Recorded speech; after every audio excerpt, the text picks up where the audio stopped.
City কর্পোরেশনের পক্ষ থেকে রাজধানীর 2 সিটিতে বর্জ্য অপসারণের দাবি করা হলেও সকালে বিভিন্ন এলাকায় ময়লা ছড়িয়ে ছিটিয়ে থাকতে দেখা গেছে। কোথাও কোথাও স্তূপ করে রাখা হয়েছে বর্জ্য, পড়ে থাকা বর্জ্য থেকেও ছড়াচ্ছে দুর্গন্ধ। বান্ডেল থাকলে প্রতি সেনমানিতে টাকা বাঁচবে। বিকাশ সেনমানি বান্ডেল কিনে জিতুন প্রতি লেনদেনে।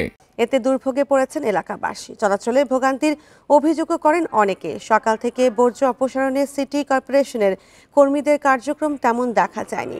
নগরবাসীর দাবি, কর্তৃপক্ষের শতভাগ বর্জ্য অপসারণের দাবি অমূলক।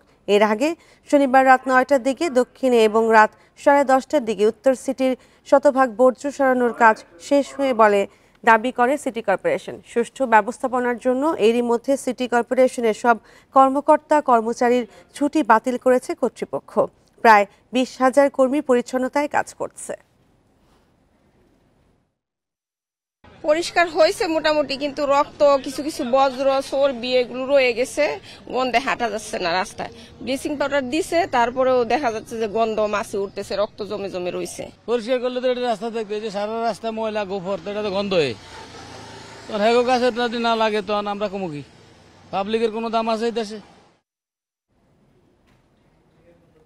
কোরবানির পশুর বর্জ্য অপসারণ নিয়ে আরও জানাতে রাজধানীর মানিক মি এভিনিউ থেকে যোগ দিচ্ছেন সহকর্মী আদিলুর রহমান। আদিলুর, বর্জ্য অপসারণের সর্বশেষ পরিস্থিতি কি এবং শতভাগ বর্জ্য অপসারণ করার ব্যবস্থা হয়েছে কিনা বা কি বলছে কর্তৃপক্ষ?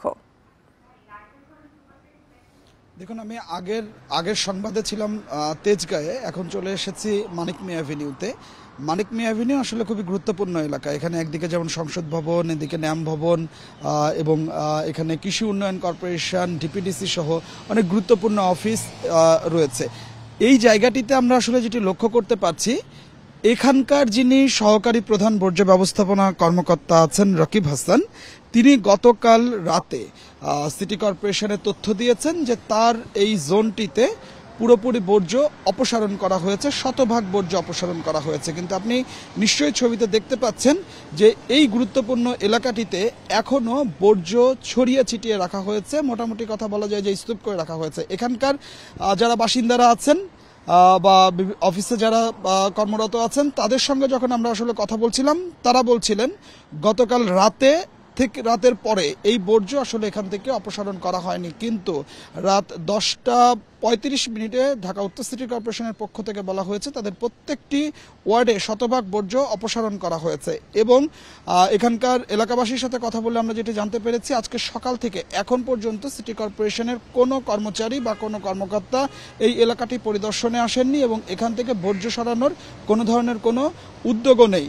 এরই মধ্যে এই বর্জ্যের কারণে আসলে গন্ধ ছড়াতে শুরু করেছে। এই এলাকা দিয়ে যারা যাচ্ছেন, এলাকাবাসী যারা আছেন, তাদেরও অসুবিধার মধ্যে পড়তে হচ্ছে। ফুটপাত দিয়ে যারা হাঁটছেন তাদেরকে নাক ধরে দুর্গন্ধ সহ্য করে আসলে এই পথটি দিয়ে যেতে হচ্ছে। কিছুক্ষণ আগে আমরা এখানকার যিনি সহকারী প্রধান বর্জ্য ব্যবস্থাপনা কর্মকর্তা আছেন, তার সাথে আমরা কথা বলেছিলাম।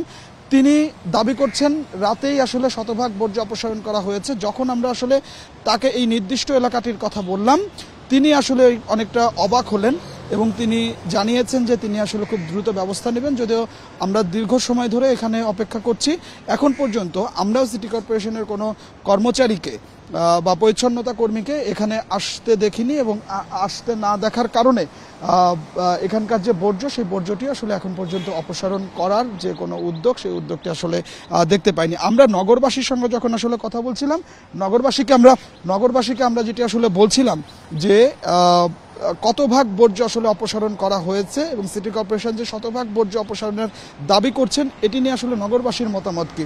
নগরবাসী যেটি বলছেন যে সিটি কর্পোরেশন আসলে দাবি করেছেন শতভাগ বর্জ্য অপসারণ হয়েছে, কিন্তু তারা এখন পর্যন্ত এই শতভাগ বর্জ্য অপসারণের কোনো চিত্র আসলে তারা দেখতে পাচ্ছেন না। তারা বলছেন যে 50 থেকে 60 ভাগ বর্জ্য আসলে অপসারণ হয়েছে। এখনো পাড়া মহল্লার মধ্যে বিভিন্ন জায়গায় বর্জ্য ছড়িয়ে ছিটিয়ে আছে, যে কারণে এলাকাবাসী, নগরবাসী, পথচারী তাদের আসলে দুর্ভোগের মধ্যে পড়তে হয়েছে। তো সব মিলিয়ে আসলে যেটি বলা যায় যে আমরা গতকালকে আসলে আশার মধ্যে এই নগরবাসী ছিল যে শতভাগ বর্জ্য অপসারণ হবে, খুব স্বাচ্ছন্দ্যে ঈদ কাটাতে পারবেন। কিন্তু আজকে সকাল থেকে আমরা যেটা আসলে দেখতে পাচ্ছি যে বিভিন্ন পাড়া মহল্লা এলাকায় রাস্তার পাশে এরকম স্তূপ করে রাখা হয়েছে বর্জ্য। তো আমার কাছে মানিক মি অ্যাভিনিউ থেকে এটি ছিল এখনকার সবশেষ। কোরবানির বর্জ্য অপসারণ নিয়ে জানাচ্ছিলেন সহকর্মী আদিলুর রহমান।